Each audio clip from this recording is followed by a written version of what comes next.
במרכז הסערה, הפודקאסט של יוזמת המאה, בהגשת תום אהרון ופולי ברונשטיין.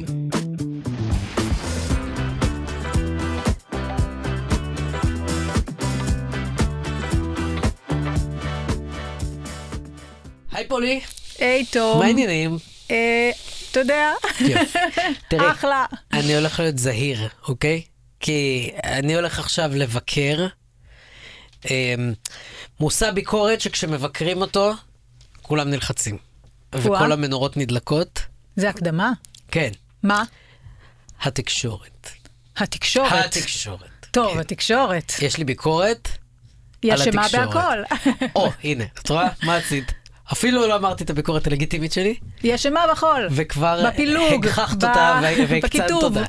אבל אני כן חושב שאם אנחנו רוצים כאנשי מרכז לנהל שיחה רצינית ואמיתית לגבי הגורמים שמפלגים אותנו, אז אנחנו כמובן יודעים מי הגורמים הפוליטיים שמפלגים אותנו, ואנחנו דנים גם בהם, אבל אני לא חושב שאפשר לקיים את השיחה הזו מבלי לדון גם בחלקה של התקשורת. בכך. זאת אומרת, קודם כל יש שיגידו שהתקשורת, אגב זה נכון בכל העולם, היא שבכלל אחראית לכך שאנחנו נמצאים בעיצומה של מגפת כיתוב עולמי. נכון? אולי הגורם המרכזי, זה אגב השינויים הדרמטיים שקרו בעולם המדיה בעשרות שנים האחרונות. יש חוקר מדיה מאוד מאוד מפורסם, כבר זיכרונו לברכה, מרשל מקלואן. כל תלמיד לתקשורת לומד אותו פחות או יותר במבוא לתקשורת. זה הסצנה האלמותית באני הול. נכון, נכון, נכון. ומרשל מקלואן טבע את המושג האלמותי, המדיום הוא המסר. ומה הוא בעצם ניסה להגיד? זה לא משנה התוכן שעובר באינטרנט, או עובר בפודקאסט, או עובר ברדיו, זה משנה המדיום עצמו. למה הכוונה? מה זה אומר על העולם שלנו היום? שמרגע שנפתח האינטרנט והרשתות החברתיות, וכל אדם יכול לשים את המסרים שלו בחוץ, כדי שאנשים יוכלו לשמוע אותם, מצד אחד כולם אמרו, אוי, זאת הדמוקרטיה הכי גדולה, נכון? של התקשורת אי פעם בהיסטוריה, כולם יכולים לייצר תוכן, כולם יכולים לצרוך את התוכן של כולם. מה שנכון, אגב. מה שנכון, אבל כמו שמרשל מקלואן אמר, בסופו של דבר המדיום הזה עצמו, יצר מצב שנכנסו לתוך התקשורת גם קולות אולי חסרי אחריות, אולי קיצוניים מאוד, אולי מקטבים מאוד, פתאום אפשר לייצר תיאוריות קונספירציה. פתאום אפשר, נכון? בלי לקחת אחריות על ההשלכות של מה שאתה שם שם. ולא רק לייצר אותם, אלא גם לגלות עד כמה אנחנו נמשכים לתיאוריות האלה. ועד כמה אנחנו נמשכים כבני אדם לתוכן מפלג, ולתוכן קיצוני, ולתוכן מסית. וגם, אבל צריך להגיד שמרגע שיש פייסבוק וטוויטר וטיק טוק וכולי, והם הולכות ונהיות יותר ויותר קיצוניות, כי אפשר להגיד בהם כל דבר בלי לקחת שום אחריות, ואפשר לשים שם פייקים שאתה יודע, שאפילו לא לוקחים, לא נותנים דין וחשבון על מה שהם שמים שם, הם מושכים אחריהם גם את גופי התקשורת המסורתיים, ואז פתאום אתה מוצא את ערוץ 12 ואת ערוץ 14 ואת העיתונים של פעם והכל, צריכים להיגרר אחרי תרבות תקשורת שהיא הרבה יותר פרובוקטיבית, היא הרבה יותר קיצונית, היא עוסקת בכותרות הרבה יותר צהובות, נכון? אני אתן לך דוגמה. אני למדתי תקשורת לתואר ראשון, אי שם לפני בתקופת הדינוזאורים, ואני זוכרת אחד הדברים שמלמדים אותך, כותרת בעיתון, נכון? צריכה לענות על מי, מתי, איפה, מדוע וכו' וכו', נכון? אתה בסוף בא לתת אינפורמציה. ואם אתה מסתכל על הכותרות של עיתונים באמת לפני כמה עשרות שנים, מעריב, ידיעות, הארץ וכו', היית קורא כותרות אינפורמטיביות, בסדר? לא פרשניות. וגם לא קליק ביתיות, אלא אינפורמטיביות. כן. הם לא היו חוסכים ממך את המידע, אלא היו נותנים לך את המידע. לא היו מנסים לפתות אותך ללחוץ עם שברי מידע. הכותרת לא הייתה אמורה לסקרן אותך, היא הייתה אמורה לידע אותך. נכון, וגם צריך להגיד שהעיתונאים עצמם נבחנו, המקצועיות שלהם, כמה הם טובים כעיתונאים, כמה הם נחשבו, זה כמה הם מצליחים להיות אובייקטיביים, כמה אתה לא יודע מה האידיאולוגיה שלהם, מה הפוליטיקה שלהם, למי הם מצביעים, אלא הם רק נאמנים לאמת, הם נאמנים לעובדות, וכשהם נותנים לך פרשנות, אז היא תמיד תהיה עניינית, והיא תהיה חופשית, והיא לא תהיה מגויסת לטובת צד כזה או אחר, בטח לא כזה שהם מסקרים. זה ממש היה כאילו הקטע של העיתונות, זה שהם, ונגיד הניו יורק טיימס, אני זוכרת הסיסמה הידועה של הניו יורק טיימס, היה, אנחנו מדפיסים את כל הידיעות שראוי להדפיס. זאת, אגב, מי מחליט, היום אנחנו נשאל שאלה, מי מחליט מה ראוי, נכון? וזה מה שקרה בכמה, שני עשורים האחרונים של התקשורת, הייתי אומרת, היא השתנתה מקצה לקצה. וגם אין בכסף. צריך לזכור גם את זה. מה הכוונה? הכוונה היא שפעם העיתונות הייתה, היה כסף בעיתונות, היה כסף לשלם לעורכים, היה כסף לשלם לעיתונאים, היא לא הייתה צריכה להתחרות על תשומת הלב שלנו מול אותן רשתות חברתיות שיש להן כלים הרבה יותר חזקים ויעילים לתפוס את תשומת הלב שלנו. עוגת הפרסום לא התחלקה בין התקשורת הממוסדת לתקשורת דיגיטלית, היא הייתה כולה של התקשורת הממוסדת. היה כסף בטלוויזיה, היה כסף בפרינט, היה כסף שמאפשר עבודה ומאפשר אמנם הייתה תחרות תמיד בין גופי תקשורת, כן? אבל זה היה בתוך חוקי משחק שהם לא ג'ונגל. כן. היום הם בג'ונגל. אז אנחנו בעצם היום חיים בג'ונגל תקשורתי, בסדר? שהוא חסר שליטה לחלוטין. למשל, פעם יכולת לפנות, היה גוף כזה בישראל, לא, אני מניחה שהוא לא קיים, לא יודעת אולי הוא קיים, ועדת האורחים. כן. בסדר? אפשר היה אגב להחליט שביחד מונעים פרסום של משהו, שנגיד הצנזורה לא רוצה שהוא יתפרסם, או שזה לא אחראי שהוא יתפרסם מסיבות ביטחוניות ואחרות.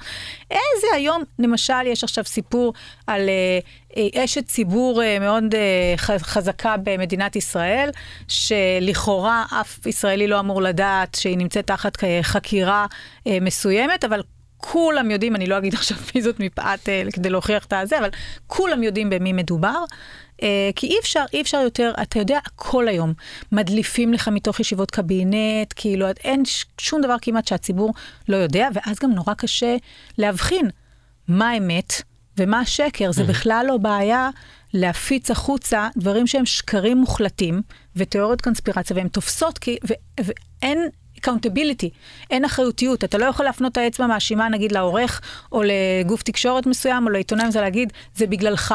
טוב, אז עד עכשיו עשינו הנחות לתקשורת, ועכשיו הגיע הזמן לביקורת.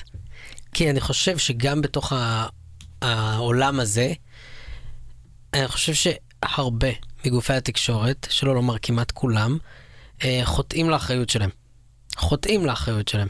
ואני חושב שהכיתוב שאנחנו רואים בחברה, הוא משתקף בצורה מאוד ברורה, ואולי אפילו נובע מכלי התקשורת שאתה צורך. יש מתאם גבוה מדי בין כלי התקשורת שאתה צורך לבין העמדות שלך, ואני חושב שהוא לא היה כך פעם. אני זוכר תקופה שימנים היו יכולים לקרוא עיתון הארץ בשקיקה, ואני לא יודע אם זה יכול לקרות. אני זוכר עולם שבו ערוץ 2, מה שהיה, כן היה מדורת שבט, הוא לא היה מבוזר לערוץ 14 וערוץ 12 וערוץ 13, וכל אחד נותן את ראיית המנהרה שלו על העולם, ואני חושב שהמגמות האלה, הקליק ביתיות, ולשכנע את המשוכנעים, והסנסציוניות, הן גורם מפלג, והן גורם קצת מטמטם אפילו. בוא רגע ננסה למקד את הביקורת שלך, כי אם אני מבין, קודם כל אנחנו יודעים שאנחנו היום בתוך שוק תקשורת, שבו כל עיתון כמעט, וכל ערוץ תקשורת כמעט, וכל תחנת רדיו, אתה יכול לקטלג אותה, האם היא תומכת קואליציה, או תומכת אופוזיציה, נכון? אתה יודע לטובת מי כלי התקשורת הזה מגויס.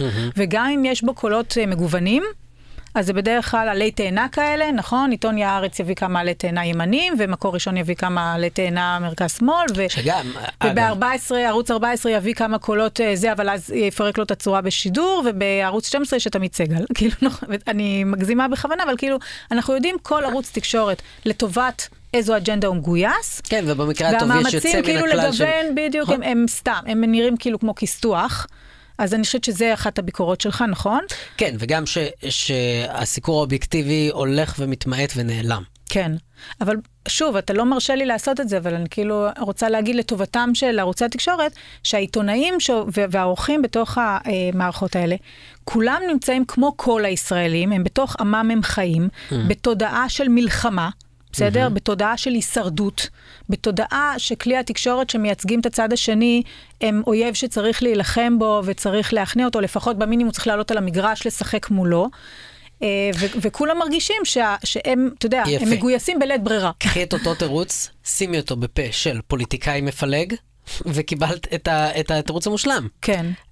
אין סיכוי שאנחנו מאפשרים את הביקורת הזאת על הדרג הפוליטי, והעיתונות, זה התפקיד שלה, לתת את הביקורת הזו לדרג הפוליטי, ולהחזיק את המראה מול האנשים שיש להם כוח בחברה שלנו. אבל לפעמים כשאתה מחזיק את המראה, זה נותן לך גם מידה לא מבוטלת של כוח, ומישהו צריך להחזיק את המראה הזאת מולך. והמישהו הזה הוא אני. למה? כי אני מושלם.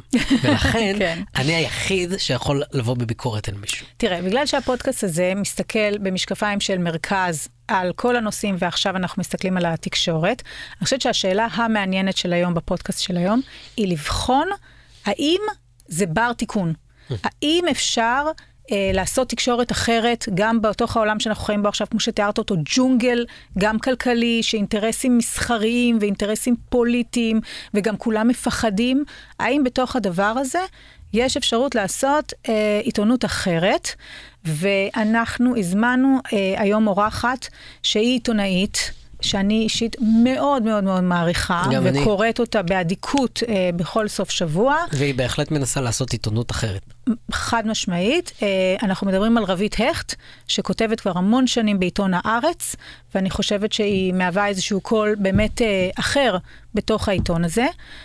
ואני חושבת שאנחנו רוצים לשמוע ממנה, קודם כל על החוויות האישיות שלה, איך זה לעבוד בתוך עיתון שיש לו באמת קו אידיאולוגי ופוליטי מאוד מאוד ברור, כשאתה רוצה להשמיע קול שהוא קצת אחר, וגם באופן כללי על השאלה, האם אפשר לעשות משהו כדי לתקן את התקשורת, לעשות משהו מובנה, או לעשות משהו ברמה האנושית, או לעשות משהו ברמת הכשרת עיתונאים, מה אפשר לעשות כדי לראות תקשורת אחרת? אז בואו נצרף אלינו לשיחה את רבית הכט, עיתונאית עיתון הארץ. רבית, איזה כיף שהצטרפת אלינו. מה נשמע? מאוד רציתי שנדבר איתכם, ואני רוצה להגיד איך אפשר להוכיח כבר כשנכנסת שאת אדם אמיץ, כי את לובשת פסים. נכון, חשבתי על זה. להגיד אמרתי, זה מצולם, זה לא מצולם, ואז אמרתי, יאללה. כל הכבוד. זה כאילו, זה כלל ידוע, שכשבאים להצטלם, לא לובשים פרינט, ולא לובשים, לא עיגולים ולא פסים, אבל רבית היא לא אדם קונפורמי. בכלל לא. לא, ולכן... אמרתי לעצמי, למרות שיש סיכוי שזה יצולם, וגם ראיתי כמה אינסרטים, אז הבנתי שזה קיים, אני הולכת על זה. אז רבית, את יודעת מה? הנה שאלה ראשונה מעניינת בעיניי. את תופסת את עצמך כעיתונאית אמיצה? זאת אומרת, כשאנחנו תיארנו אותך כמישהי שמביאה לעיתון הארץ, שיש לו קו מסוים, קול אחר, זה משהו שדורש אומץ? את מרגישה שאת צריכה להפעיל אומץ? א', כן. אני חושבת שאני אמיצה. סליחה על אבל את יודעת, אני גם כנה, את מכירה אותי, אז כאילו... אני חייבת כאילו להעביר את העניין הזה, מה זה אומץ, נגיד בארץ, או... צריך לעשות הפרדה בין שני דברים. הארץ, ואני אומרת את זה לא בגלל שאני מתפרנסת ועובדת ולא, זה כאילו... הארץ זה העיתון באמת הכי ליברלי, אני חושבת, והכי מאפשר. זאת אומרת, את יכולה לכתוב הכל, הכל. בכל שנותיי בארץ, מכל הכיוונים לא קיבלתי אף פעם איזשהו שדר או רמז או פרצוף או זה, אתה יודע, כתבתי נגד המול שלי מאמרים, זאת אומרת, ויושבים אחר כך בישיבה ואני מרגישה רצויה וסבבה. לעומת זאת, הפחד, זאת אומרת, האומץ שצריך להפעיל, הוא לא מול השלטונות. כן? הוא לא לכתוב משהו ואז לפחד שהעורך יפסול, או... הדבר הזה, לפעמים דיאלוג שקורה ביני לבין עורכים, שהדעה שלהם אולי קצת שונה, כולנו פה על הספקטרום הליברלי, דמוקרטי נקרא לזה ככה, מרכז שמאלה, בסדר, אבל אולי אני יותר פה, ויש כאלה שהם בקו יותר נוקשה, או יותר חושבים שאני עושה ויתורים מסוימים, או אפילו מתקרנפת לפעמים, לא משנה, כל מיני, נדבר על זה בהמשך, על גינויים נחמדים שמקבלים, אבל בגדול הדיאלוג הזה, אני מקבלת אותו כחלק מהמשחק. זה חלק מהעבודה.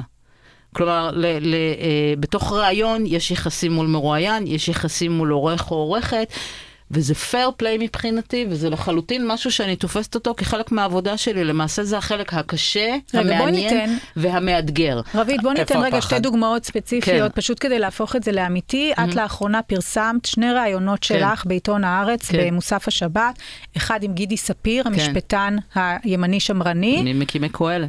ממקימי קהלת, ואחד עם חגי סגל, שהיה העורך המיתולוגי של מקור ראשון, וגם אבא של, נכון? ספרי למשל על התהליך של הרעיונות האלה. זה תמיד תהליכים יותר מורכבים, זאת אומרת, אני מוכרחה לציין, רצו מאוד את שניהם, זאת אומרת, לא היה איזשהו בלם או משהו כזה, אבל בתוך המציאות שבה אנחנו חיים, שאתם תיארתם אותה קודם, מציאות מאוד מקוטבת, מאוד אנשים פשוט מרגישים מאוימים, עוד לפני שנגיע לתוקפנות שמפעילים, זאת אומרת, התחושה היא באמת, ואני מוכרחה לציין שלעומת חגי סגל, שזה היה הליך קצת יותר, גם מבחינת המשוב מול הקוראים, בסך הכל חגי הוא גם כן איש שמטיף למתינות, זאת אומרת, זה הקטע שלו כבר הרבה שנים, הוא דבק בזה, והוא בא לארץ בשביל זה, וכו' וכו'. עם גידי ספיר היה קצת יותר קשה, בעיקר מול הקוראים, היו תגובות קשות מאוד, קשות מאוד. הקוראים, ולא רק שלכם, כן. הקוראים כקוהורט, הם מאוד קיצוניים. זה מה שאני אומרת. כן, אז כן, כשדיברתי קודם על האומץ, במערכת אני לא צריכה להפעיל שום אומץ. יודעים מי אני, לא רק שמכילים אותי, מעודדים אותי. סיפרתי לך דוגמה שפעם כתבתי מאמר שהייתי, וואו, מה הולך, העורכת שלי אמרה לי, אני מעודדת אותך לכתוב דברים כאלה. הקוראים, הטוקבקים, הרשתות, כל הדברים האלה, זה בעצם האפקט המצנן, אני חושבת, על הרבה אנשים בתקשורת, לא משנה מאיזה צד או מאיזו מערכת. עכשיו, מול הדבר הזה אני התמקמתי, זיהיתי את זה כבעיה, זאת אומרת, זאת הבעיה בעצם, לא השלטונות, מה שאני מבחנה, אלא הקליינטורה הזאת, וחלק מאוד מסוים מהם. אני גם ארחיב, זאת אומרת, אני מגלה שהרבה אנשים מאוד תומכים ומאוד רוצים, וסוף סוף מנכיחים את הדעה שלי וכו' וכו' וכו', אבל הם שקטים. כי הקהל היותר מתון הוא פחות מגיב, פחות משתתף, פחות אינגייג' לכל הדבר הזה. ואז אמרתי לעצמי, אוקיי, השאלה איך אני מתמקמת מול הדבר הזה, האם אני עבד או שפחה של הדבר הזה, כלומר, מפעילה על עצמי אפקט מצנן, קוראת, נמצאת בתוך הזירות האלה, רואה את האלימות המטורפת ואת השנאה ואת כל הדברים האלה. יש פה גם עניין תמריצי, כאילו אני לא רוצה לפתוח על קולגות שלך, אבל גם יש עניין שכשאתה רואה את הקהל הזה, אתה יודע מה הוא רוצה, אתה יודע איזה ליטרת בשר הוא מחפש, ואתה יודע איזה כותרת אתה צריך לתת כדי לקבל את העיניים. חלק עם בדעה אותנטית כזאת במציאות שבה אנחנו חיים, כמו התקשורת, כמו כל מיני דברים כאלה, זאת אומרת, כמו החברה, יש איזושהי נטייה מאוד מאוד להקצנה. אבל אני החלטתי, פשוט יש לי אסטרטגיה אחרת לגבי הדבר הזה. אני לא רואה שום תמריציות בדבר הזה. אף אחד לא משלם לי, וזה לא מקדם אותי לשום מקום בחיים, לריב בטוויטר ביום שישי אחרי הצהריים עם יוזר בשם סטלן אחד, או משהו כזה, דברים שקרו. אז אמרתי לעצמי, למה? פשוט למה? זה גם מפריע לי. ואז מה שעשיתי, אחרי 7 באוקטובר, לא הייתי אף פעם, אגב, הטוויטר זה לא זירה לנשים, אני מאוד מאמינה בזה, אני רואה את זה, חברות שלי, קולגות סובלות שם, הדבר הזה, יש גברים, משהו בגבריות כנראה, כאילו, דווקא נהנה מזה, וזה משהו שכאילו מפתח את זאת אומרת, לריב שם, כאילו, זה עושה כיף, ועושה טוב. לנשים זה על הפנים. אז כנראה שאני אישה. כי אני סובל בטוויטר ברמות. אז תעשה דיאקטיב כמוני, אחרי 7 באוקטובר, אמרת עצמי, אלוהים, גם המציאות הזאת, גם הבנתי שהכל הולך להיות הרבה יותר גרוע, כאילו, מבחינת השיח, אז למה אני צריכה את זה? ואז עשיתי את המעשה הזה. אני לא נמצאת ברשתות החברתיות. אני לא קוראת טוקבקים. כל מי שמקלל אותי או מברך אותי, סורי, אני לא מודעת לדבר הזה. ואני יצרתי לעצמי את הגיאוגרפיה הזאת, כדי להמשיך לעבוד במובן של לדבר עם מקורות ישר, ולא לראות על מה מדברים בטוויטר, אוקיי? ואז לייצר תמונת עולם יותר מזוקקת, אינפורמטיבית ודעתנית, זה דבר ראשון. ודבר שני, והוא הדבר המשמעותי, לא להיות מושפעת מהדבר הזה, כדי לא לאבד את הדרך שלי. כי הדבר הזה, הרשתות, הטוקבקים, לפעמים דברים מגיעים אליי, כאילו, כשיש משהו מאוד ואז אני אגיד לך מה, זה יוצר איזה משהו מדהים, לא אכפת לי גם.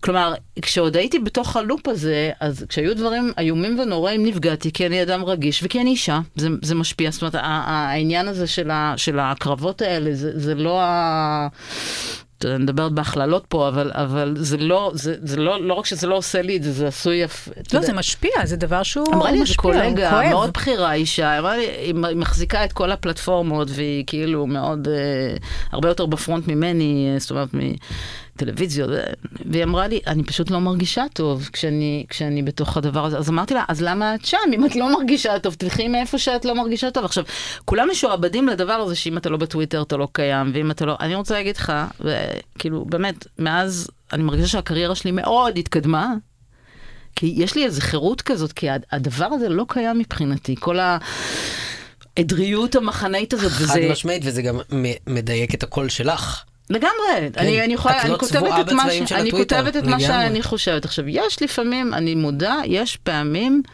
במקרים מסוימים, שכן, יש פחד. אבל אני רואה גם בהתגברות על הפחד, כמו שאני רואה בדיאלוג עם אורחים, שיכולים להיות, נגיד, לגבי מרואיין כזו או אחר, זאת אומרת, יש את האיבה המחנאית הזאת.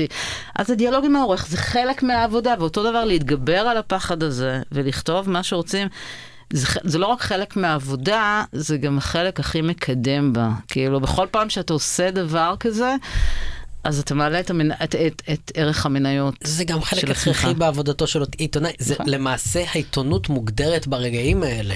העיתונות מוגדרת ברגעים שבו, סליחה על הקלישאה, כן, אבל כשכתב זר עומד בזירת מלחמה, הוא מפחד על חייו, אז זה הדבר היחיד ששווה.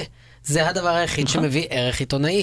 גם כשפובליציסט כותב משהו שהוא יתקל בהתנגדות על ידי הקוראים שלו, ולא בהסכמה נלהבת מדי, אלה הרגעים היחידים שיש בהם תובנה ששוות ערך. אני רוצה שנבחן רגע, האם הבאת פה איזושהי פריצת דרך רעיונית, ושבאמת הסיפור של עיתונאים כסטנדרט מקצועי, צריכים להיות הרבה פחות ברשתות החברתיות, והרבה פחות לנהל שם תריב וכל זה, ולהיות הרבה יותר עיתונאים שנמצאים באינטראקציה שלהם מול האורחים, ולא מול הציבור דווקא. אבל לפני זה אני רוצה לשאול שאלה שבעיניי חיונית. יש לזה מחיר? אם את באמת התנתקת מהרשתות החברתיות, ואת לא נמצאת שם, ואת לא בדיאלוג שמתקיים שם, זה לא גם פוגע בעבודה העיתונאית שלך? לא, אין לזה חסרונות מקצועיים? אני אגיד לך, יש לזה חיסרון, אני חושבת שזה הרבה, זאת אומרת, הגעתי למסקנה, זה תתחדד לי לאורך הזמן, כי זה כבר תקופה די ארוכה, מבחינה מקצועית אין לזה שום מחיר, להפך, זה משביח את העבודה העיתונאית, אני פובליציסטית, אני כאילו גם פרשנית, ואני צריכה, אני בקשר עם מקורות ודברים כאלה, אבל לא רק שזה לא פגע, זה מאוד קידם את הקריירה שלי. כי אני עובדת יותר במובנים העיתונאיים הקלאסיים של פשוט לדבר, ואני לא מושפעת משיח כלשהו, ומבחינה פובליציסטית ודאי, זה בדיוק לעשות את הדבר הזה. כאילו, כשאני יודעת, כשאני כותבת משהו, ואז אחר כך יש שערה, אם מימין, משמאל, זה קורה כל אחד וסגנונו, מה שנקרא, אז זה נורא מפעיל רגשית, ובסופו של דבר כנראה שזה גם משפיע על הכתיבה, כי בן אדם, אני לא מזוכיסטית, ברגע שהדבר הזה לא קיים, זאת אומרת, חבר'ה, אתם לא בתודעה שלי, כאילו, ממש לא. אז ודאי שזה מזקק, ואז אני כותבת משהו, ואני אומרת, מה יקרה, מה, ייפול עליי טיל? כאילו, שום דבר לא, אני חסינה במובן הזה, כי אני לא חשופה לזה. החיסרון היחיד של זה, זו בדידות איומה. זאת אומרת, כשאני הולכת, עכשיו, את יודעת, אני קצת מסתובבת, נפגשת, קצת הולכת לכנסת, לא בדיוק, ורוב הזמן זה אני מול המחשב, או משהו כזה, בדרך כלל בבית, ואז אני ממש, אין לי קשר עם העולם כל כך, זאת אומרת, וכשאני פוגשת מישהו או מישהי, ואומר לי, את רביתך, ואנחנו קוראים אותך, וזה, זה נורא מוזר לי, כאילו שמכירים אותי בכלל, כי אני בחוויה מאוד מאוד בועתית בעולם. מעניין. כן, זה מאוד בודד הדבר הזה. אבל זה לא יוצר ניתוק? כאילו זה לא בעיה מקצועית גם? לא. לא, זה בעיה בעיה במדד הכיף. את יודעת מה את גורמת לי לחשוב? אני אגיד לך מה את גורמת לי לחשוב, כי בשעתו אני סיפרתי על זה שהייתי עיתונאית וגם למדתי תקשורת לפני הרבה מאוד שנים, ואז זה היה מאוד ברור שהסיפור של העיתונאי זה בינו לבין הציבור, זאת אומרת, זה זכות הציבור לדעת, הוא משרת את הציבור, להפך. העורך הוא כאילו במרכאות האויב, בסדר? הוא הרע, בדיוק, אבל אתה עומד מול העורך באומץ, ומייצג את הציבור שלשמו אתה כותב, ופה אנחנו עושים איזשהו היפוך, את אומרת, בעידן החדש, להפך, זאת אומרת, העיתונאי צריך to block the noise, לא לשמוע את הציבור, במובן הזה שהציבור לא ישפיע עליי, כדי שאני אוכל לכתוב את האמת שלי, את מה שאני יודע שהוא האמת, ואני לא מפחד מהציבור. או שפעם החיבור לציבור היה חד סטרי. הציבור היה רק קורא אותך. כן, אתה לא היית נכון, קורא את הציבור. נכון. ואז זה היה שפוי. נכון. כי בן אדם אחד לא יכול לשמוע כל כך הרבה קולות. כי היום אבל הציבור מנהל את העיתונאים, ולא להפך, נכון? נוצר היפוך בעניין הזה. ומכאן הביקורת על התקשורת, בגלל שהפופוליזם הזה שקיים בתקשורת, כשהתקשורת נגררת אחרי הציבור, הפוליטיקאים ילכו ויגררו אחרי הציבור בדיוק באותה מידה. אבל אני חושבת שמה שרבית אומרת הוא סופר מעניין, כי היא בעצם אומרת, כשאנחנו מגדירים מה הסטנדרט המקצועי לעיתונאים, היא בעצם אומרת, אם היינו רוצים לראות עיתונאים שהם כותבים את הטורים שלהם, הם יושבים בפאנלים בטלוויזיה, הם מפרסמים את הכתבות שלהם וכו', אבל הם לא נוכחים ברשת החברתית. זה לא המקום שבו הם מנהלים את הקרבות האלה, אחד עם השני אגב, עם עיתונאים אחרים ועם פוליטיקאים. גם מאותו כלי תקשורת, כל מיני דברים כאלה, אתה יודע, את רואה כל מיני דברים כאלה, ואת אומרת למה זה טוב? באמת, מה הערך של זה?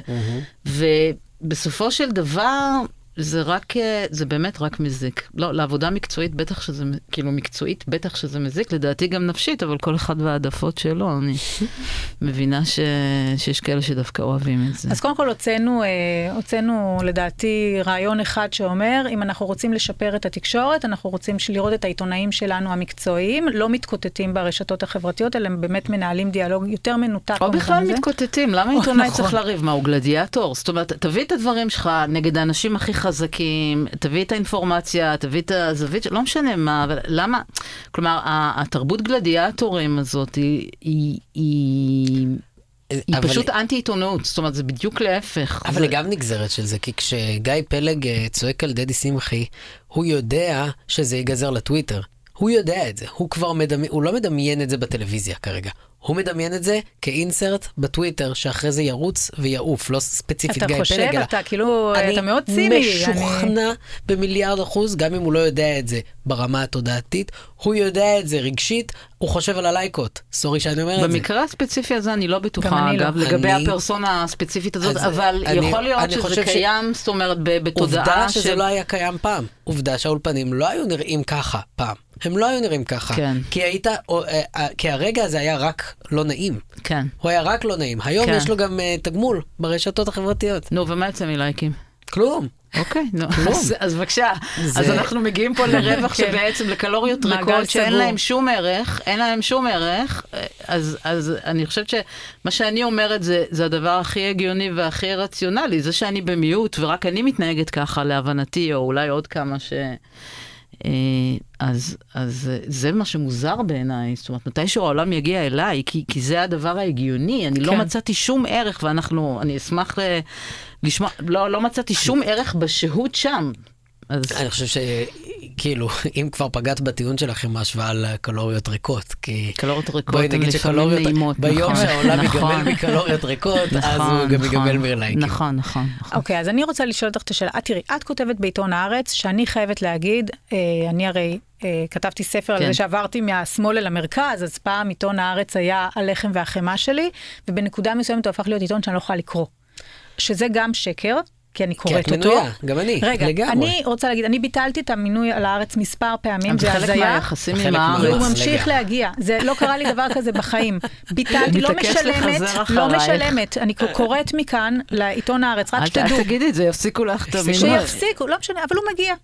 וצריך לומר, בסוף מדובר גם בעיתון איכותי, זאת אומרת, מבחינת, יש שם כתבות, הרבה פעמים גם מתורגמות מכל העולם, מעניין. ותחקירים, יש שם תחקירים ברמה מאוד גבוהה, כן, אבל הקו האידיאולוגי של העיתון הזה, אני אומרת לך בכנות, גם לך, אני לא יכולה לעשות אותו. לפעמים אני גומרת לקרוא את העיתון הזה, ואני באמת הורס לי את כל השבת, הורג לי את השבת. ובכל זאת, אני רוצה להגיד, אותך אני קוראת, את עקיבא נוביק אני אוהבת לקרוא בעיתון הארץ ואחרים, וגם, שוב, באמת יש שם הרבה פעמים תוכן איכותי, אבל אני רוצה לשאול אותך, א', איך זה מרגיש להיות כל כך, לא יודעת אם המילה היא כל כך, להיות שונה בתוך עיתון שיש לו קו אידיאולוגי, באמת צריך להגיד מאוד קשה, ואני אומרת קשה כדי לא לומר קיצוני, והאם היית מעדיפה לכתוב בעיתון שהוא יותר דומה לך, או להיות עיתונאית בכלי תקשורת, שהוא יותר ממורכז, שהוא יותר מתון, שהוא יותר באמת, שאת לא חריגה בו. את מרגישה אגב חריגה בעיתון שלך? כן, זה מצחיק שאני, כי בסך הכל מה, אני כן עם הטיה השמאל הליברלי, כי זאת אומרת... לא, זה שאת הסמן הימני של עיתון הארץ, זה מעיד על הכל. כן. כן. תראי, כן, בשנים האחרונות חלו תמורות, בכל מפת התקשורת, אנחנו מדברים על זה בלי סוף, וזה נכון, אבל אני חושבת שהארץ הוא ייחודי, בגישה שלו, זאת אומרת, וגם בפרקטיקה. הארץ זה העיתון היחיד, באמת, עם כל ההטיה ואת יודעת, ההתמקמות מול הממשלה הזאת, שמייצרת קיצוניות וכל מיני דברים כאלה, שאני לא מכחישה אותה. אבל עדיין, הארץ הוא לא הכי קרוב, הוא זה שמדווח אמת. הוא מדווח אמת, בחדשות. עזבי רגע את הדעות, אם יש שם מסה יותר גדולה שהיא כזאת או כזאת. לגבי הכל, זאת אומרת, בארץ פורסם התחקיר הראשון, אני חושבת, על התצפיתניות. עכשיו, אם זה עיתון שהוא נורא נגד הממשלה, שעטו עליו כמוצא שלל רב, אני מביאה דוגמה אחת מיני רבות. לא, אבל רגע, רבית, את אומרת שהוא מדבר אמת בניגוד למה? כלי תקשורת אחרים שמשקרים? בניגוד לכלי תקשורת, לא משקרים, אבל למשל בשום כלי תקשורת... ידיעות אחרונות משקר, מקור ראשון משקר? בשום כלי תקשורת, יש כלי תקשורת שמשקרים, אבל יש, כלומר שהם יותר, המרכיב של התעמולה הוא הרבה יותר גדול ממרכיב האינפורמציה, אבל אני חושבת שהתקשורת הישראלית, באופן די קונצנזואלי, קיבלה החלטה, שהיא למשל לא מסקרת את מה שקורה בעזה. לא מסקרת כי הציבור הישראלי אין לו קשב לזה אחרי הטראומה של 7 באוקטובר, אין לו רצון... מה שקורה בעזה אפילו אני יכולה להעיד על עצמי, עם העזתים, כן. אני אפילו יכולה להעיד בחודשים הראשונים של המלחמה, שהיא עמומה, כאובה, בתור מי שהאמינה בשלום, וחשבה שיש מסה מסוימת אצל הפלסטינים שאפשר לעבוד איתה. גם אני הייתי אטומה לדבר הזה, זאת אומרת, ואמרתי, טוב, אני מדי מבצע ומלחמה הייתי חושבת על הילדים, באמת חושבת, לא בתור הזה, לא צדקנות או משהו כזה, כי וואלה, זה להיות בן אדם, כאילו ילדים, אנשים שהם חפים מפשע, כל מיני דברים כאלה. וגם אני, כאילו, אחרי 7 באוקטובר היה איזה אלמנט כזה שמי את, כאילו, זה היה מאוד מבלבל ומאוד קשה, וגם מאוד טבעי. אבל הארץ, מהרגע הראשון, ואת זה אני מאוד מעריכה, וצריך להגיד את זה, לפני שמדברים אפילו על כל הספקטרום הדעות שם, וההתמקמות שלי שם שאנחנו נדבר עליהם, את רוצה, אבל הוא היחיד שמדווח אמת, בין אם היא משרתת את האידיאולוגיה שלו, או לא משרתת את האידיאולוגיה שלו. וזה עם תחקירים על בצבא, נגיד את היום כולם, זה נהיה מין איזה טמטום כזה, שאו הממשלה אשמה, או גופי הביטחון אשמים, שניהם אשמים, אוקיי? אבל... אז בדבר הזה, זאת אומרת, בנדנדה הזאת, הארץ חובט בכולם. ובכך הוא העיתון שממלא, אני חושבת, בצורה הכי טובה, את הייעוד העיתונאי הבסיסי של להביא אינפורמציה. עכשיו, לגבי עניין הדעות, אני מרגישה, כן, אני נאבקת יותר, זאת אומרת, אני פחות חושבת, פעם הייתי בעמדה יותר קונצנזואלית, או לפחות מסכימה עם רוב החברים שלי, אבל הדבר הזה, כן, יש בו איזה קושי מסוים, זאת אומרת, זה יותר נעים להיות במיינסטרים כנראה, אבל אני מרגישה יותר חשובה. גם לעצמי אני מרגישה יותר חשובה. לפני המערכת, זאת אומרת, אם אני חשובה למערכת או לא, כי אני מרגישה הרבה יותר משפיעה, במובן שחשוב לי הרבה פעמים לתת את הקול הזה לרבים מקוראי הארץ, שתראו, רוב כותבי המאמרים חושבים ככה, וזה העמדה גם שמשתקפת לפעמים במאמר המערכת, אבל יש גם אתכם. יש גם אתכם.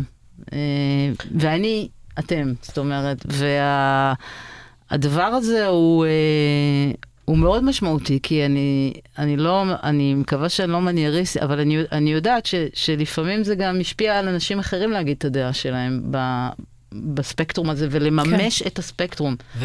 ומעצם העובדה שכשאני קורא לא משנה, אני לא אביך אותך כמובן, אבל כשאני קורא את X, אני יודע, ב-99% לפני שקראתי, אני יודע מה אני הולך לקרוא. וכשאני קורא אותך, אני לא יודע ב-100%.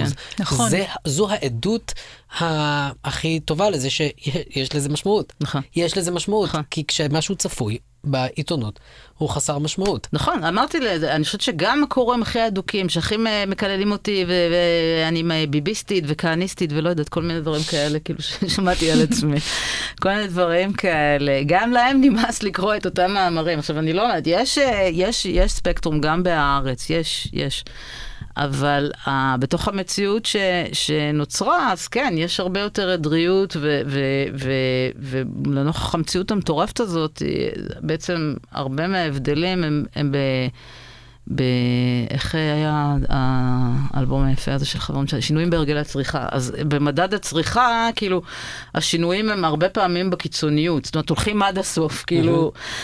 וגם זה באיזשהו שלב לדעתי ממצא את עצמו. עכשיו, לא צריך להיות מקורי בכוח. זאת אומרת, אם בנימין נתניהו עושה דבר מחריד, ווואלה, מה לעשות? הבן אדם מממש את המוניטין. אז אני אכתוב את זה. לא בגלל שכאילו, כתבו ל10 לפניי, ויכתבו 10 אחריי, אני לא אכתוב את זה. אני אכתוב את זה. אתם יודעים, יש כמה עיתונאים כאלה, לא אכפת לי גם לומר את השמות, שבאמת אתה לא יודע מה הם הולכים להגיד. נגיד, אחד כזה הוא בן דרור ימיני, ואמיתי, כאילו אתה פשוט לא יודע מה הוא הולך להגיד, הוא תמיד מפתיע אותך. עקיבא נובי גם של הארץ הוא כזה, שי גולדן הוא כזה, הרבה פעמים כאילו אתה אומר, מה, אבל אתמול אמרת ככה. לתגובות ענייניות שעצם חוסר העדריות, זה הדבר. זאת אומרת, זה הדבר. זה מה שמגדיר את האנשים. חגי סגל, הוא מאוד מאוד ימני לצערי, הוא באמת איש שאני מאוד מחבבת ומעריכה, אבל גם יש איזשהו ניסיון, זאת אומרת, זה הקטע שלנו, להיות ענייניים, ועכשיו יש פה כמה, את יודעת, כמה דברים, כאילו, כמה קומפלקסים. אחד, לא להתמכר לזה, ולהגיד, אוקיי, כולם אומרים ככה, בעיתון שלי, אז אני אגיד אחרת. נכון. זה דבר אחד. זה אתגר. דבר שני, אני מוכרחה, דיברתי על זה פעם עם עיתונאים, ניו יורק טיימס, וזה כאלה שמתמחים בדבר הזה, שלא להגיד שטראמפ הוא השטן, וזה. זה דילמה חוזרת ומלכודת חוזרת, שאמרתי לך את זה בשיחה המקדימה, שלפעמים אני אומרת, אוקיי, אני רוצה לכתוב משהו שהוא לא, את יודעת, ביבי נתניהו השטן, או משהו כזה, או לציין משהו מסוים שהוא, אמרתי לך, נאום בקונגרס למשל, שהיה לו במהלך המלחמה וכו'. עכשיו, מה שמפחיד אותי זה לא שברגע שאני כותבת דבר כזה, כנראה נגמר הסוף שבוע, גם אם אני לא באה, כי יגיעו אליי כל מיני דברים, ואני, וואו, כאילו, עכשיו ממש שונאים אותי את הביביסטית, אלא הוא אחרי יומיים עושה איזה משהו מחריד, ואז את מרגישה בעצמך, את אומרת, מה, אני מכשירה את הדבר הזה באיזושהי צורה? ממש. כלומר, יש פה כמה מלכודות, אבל בסופו של דבר זה מה שהופך את העסק למעניין, וזה גם מה שמעודד חשיבה, כי אם ננעלים באיזו תבנית מסוימת, אז איך אומר ידידי אלון עידן, יש לו ביטוי יפה, הדבק יבש. ברגע שהדבק יבש, הבן אדם נסגר, כאילו זה מה שהוא מנפיק, זה מה שהוא חושב, אז דעתי אין בזה ערך. אני מסכים. אני ממש נוטה להסכים. יש לי שאלה, נניח אם היינו עכשיו מנסים לייצר כלי תקשורת של המרכז, כי אגב, צריך להגיד, הכל כבר אמרנו מגויס, נכון? כאילו, כולם, 12, 14, 13, כולם אנחנו יודעים לייחס אותם. אנחנו מנסים לייצר כלי תקשורת של המרכז. האם זה באמת נכון יותר לרכז עיתונאים שמזוהים יותר במרכז, שהם לצורך העניין במקרה הזה חופשיים יותר, שהם ענייניים יותר, וליצור עבור הציבור שרוצה לשמוע תקשורת עניינית את הערוץ שלו? או שיותר נכון לטפח את הקולות האלה שהרגע דיברנו עליהם, עיתונאים חופשיים יותר, ענייניים יותר, שנמצאים בערוצים השונים, ומרשים לעצמם ב-12, ב-14, בהארץ, במקור ראשון, להיות אלה שמשמיעים את הקול האחר. קודם כל, יש לזה רפרנסים כבר, בארצות הברית זה כבר מהפכה שמתחילה לקרות. ברי וייס נגיד, בכלי התקשורת שהיא הקימה לפני שנה, שנתיים, שנקרא... The Forward? לא. לא. לא יודעת? לא יודעת, לא כזה בקיאה בתקשורת. לא, כן יש התעוררות כזו, זו הנקודה. יש התעוררות כזו של כלי תקשורת שמבינים שאתה לא יכול להיות, אתה לא יכול להישאר סקטוריאלי.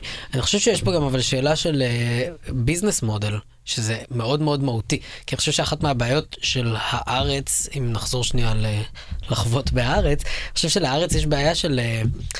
יש לו ביזנס מודל כפול, והוא חוטף את הרע מכל העולמות. כי מצד אחד הוא מאחורי paywall, מה שגורם לשכנע את המשוכנעים, ומצד שני עדיין יש בו פרסומות, מה שגורם לקליק ביתיות. ואז כשאתה מוצא את עצמך, גם עם קליק ביתיות... אני חושבת שדווקא הארץ חוצה את הדבר הזה, בצורה די... כי כמו שפולי אמרה, היא נורא כועסת על העיתון, והוא הורס לה את הסוף שבוע, אבל היא עדיין... אוהבת לקרוא אותו, כי יש בו תכנים שמן הסתם לא מגיעים במקומות אחרים. אז, כן, אבל אז הפייוול הוא לאו דווקא לשכנע את המשוכנעים ולתיבת תעודה, למרות שכמובן שאני מניחה שיש דרישה כזאת של מי מהלקוחות המשלמים, אבל אני חושבת שכאילו הקטע הזה הוא פחות... בביזנס מודל. אני לא מבינה בדברים האלה, ואני לא מייצגת, כאילו, לא בקיאה אני פשוט חושב שזה סביר שאנשים שמשלמים כסף לעיתון הארץ, שוב, ואני נמנע עליהם, כן? אבל אני חושב ברגע ששמת חומת תשלום, אז הנה, אתה דוגמה, אתה לא מסכים עם הדעות, אם אני מבינה נכון, או לפחות עם הקו המערכתי, אוקיי? וגם מסתייג מהטון וכו'. שניכם, יושבים פה שני אנשים שזה בדיוק מדגים את הדבר הזה, ועדיין אתה רוצה לקרוא את הארץ, כי יש משהו שהוא גדול יותר מההטיה המחנאית, נקרא לזה ככה. כן, אבל אני איש תקשורת שהוא בסביבה מאוד ליברלית, ואני גם ממסורת כזו. מה עם חמי איציק? חמי איציק לא ייכנס. השאלה אם חמך איציק, תראה, אני בבית שגדלתי, אני ראיתי הארץ פעם ראשונה בגיל 14. אבא שלי, המתוק והביביסט, לא, זאת אומרת, משהו קיבל בתחנת דלק, ולפעמים הוא קורא אותי, אבל גם זה, אתה יודע, אז השאלה היא פה, יש פה הטיות כאילו שהם הרגלי קריאה, ומה מחפשים, ומה, שלדעתי הם קצת יותר חזקים מהעניין שלה. אני מסכימה איתך שהחומת תשלום, בכל העולם, ייתכן שהיא גם הגבירה את העניין הזה שהלקוח משלם, והוא רוצה לקבל מיקרוגל, הוא לא רוצה לקבל אובן. זאת אומרת, הוא רוצה... אבל אני לא חושבת, בשורה התחתונה, כי כמו שאמרתי קודם, גם אלו שהם כואב להם לקרוא בארץ, משהו שהוא לא בדיוק בפאטרן שהם רוצים ומצפים לו, כן? בסופו של דבר גם להם נמאס לקרוא את אותם. זאת אומרת, אתה מבין מה אני אומרת? זה על פניו ככה, אבל כשמגרדים את פני השטח, אני חושבת שזה לא בבסיס אבל אני רוצה אז לזרוק פה משהו. לא בבסיס מודל עד שמגיע, כלי תקשורת כמו ערוץ 14, שהוא אגב disruption לכל המערכת, ומוכיח שאנחנו חשבנו שאנחנו נוכל להמשיך להחזיק, אני לא מדברת ספציפית על הארץ, בסדר? כי זה לא התחרות בין זה, אבל שאנחנו יכולים להמשיך להחזיק אנשים שיקראו את כלי התקשורת שלנו, למרות שהוא לא 100% באידיאולוגיה שלהם וזה, אבל הוא עיתון טוב בסך הכל וזה, ואז כשמתברר שיש שוק לקהל שכל הזמן הזה לא היה לו מענה, נכון, מה עשה ערוץ 14 או 20, הוא היה קודם ספר זה? עשה go to market, הוא פשוט יצר שוק שלא היה קיים קודם, ואז התברר שהיו בישראל מלא מלא מלא אנשי ימין, בסדר? סוג מסוים, אגב, של אנשי ימין, שלא מצאו את עצמם באף אחד מהעיתונות הקיימת, והוא נתן להם מענה על הצורך שיהיה להם כלי תקשורת, שהם מזוהים איתו וכו'. כן, למרות שישראל היום היה שם קודם. זאת אומרת, ישראל היה בגלגול הקודם שלו, שירת בדיוק את אותו שוק. אגב, אנחנו רק רואים שזה רק הולך ומקצין, זאת אומרת, במובן הזה, ערוץ 14 זו תופעה מאוד מאוד מאוד מעניינת, וגם מפחידה, צריך להגיד, כי ופה רציתי לשאול אותך, רבית, ערוץ 14, ערוץ לגיטימי, אנשים צריכים להתראיין בו, תראי, בעיניי לא, אני לא משתתפת בו, אני לא משתתפת, ויש מעט מאוד דברים שאני לא, זאת אומרת, לא מסכימה, כלומר, אני לא הולכת לטלוויזיה בכלל, אבל מסיבות אחרות, אבל עקרונית, כאילו, אני לא פוסלת, מובן שלא צריך לסגור אותו, זאת אומרת, זה לא אמור, לא, זה גם זה, יש אנשים שגם חושבים ככה, אז צריך להגיד את זה. בעיניי הוא לא ערוץ לגיטימי, לא. אבל אני מבין מה את אומרת, ומצד שני אני אומר, אם יש 7% רייטינג שהם שם, והם שם כל ערב, אז בעצם זה שאתה קובע שכלי התקשורת שמשרת אותם הוא לא לגיטימי ואתה לא תגיע לשם, אין סיכוי שתדבר עם ה7% האלה, אף פעם. הם לא ישמעו אותך. תראה, אני מדברת איתם כי עם חלקם אני עושה ליל סדר וארוחות שישי וימי הולדת. לא יודע כמה גדול הליל סדר שלך, אבל אפילו אצלי זה לא 7% רייטינג. יש לי חלק כזה אני חושבת שערוץ 14 לא מעוניין לעורר שיחה. עכשיו, תשמע, אני למשל הארץ, כל המהות שלי בארץ, תבדקו, בשנים האחרונות אני מראיינת 90% ימנים. ימנים, הארדקור. חגי מארץ ישראל השלמה, כן? שאנחנו לגמרי לא, הוא לא באותו הדף עם עיתון הארץ, והוא מקבל שער, והוא מקבל קידום, והוא מקבל הכל על הספר שלו, וכל הכבוד לו שהוא בחר גם לבוא אלינו. וגידי ספיר, פרופסור גידי ספיר ממקימי קהלת, שזה בשביל קוראי הארץ, כאילו, כמסה הגדולה, באמת העניין המשפטי, הדמוקרטי, הוא כאילו... אז אתה יודע, אני רוצה שיחה, אז אני רוצה לבוא גם למקומות שרוצים שיחה. אני לא מתרשמת, שערוץ 14 רוצה שיחה.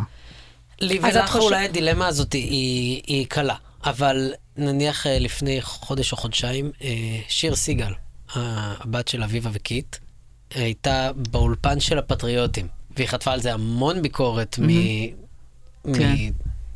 מהמחנה שלנו, או whatever.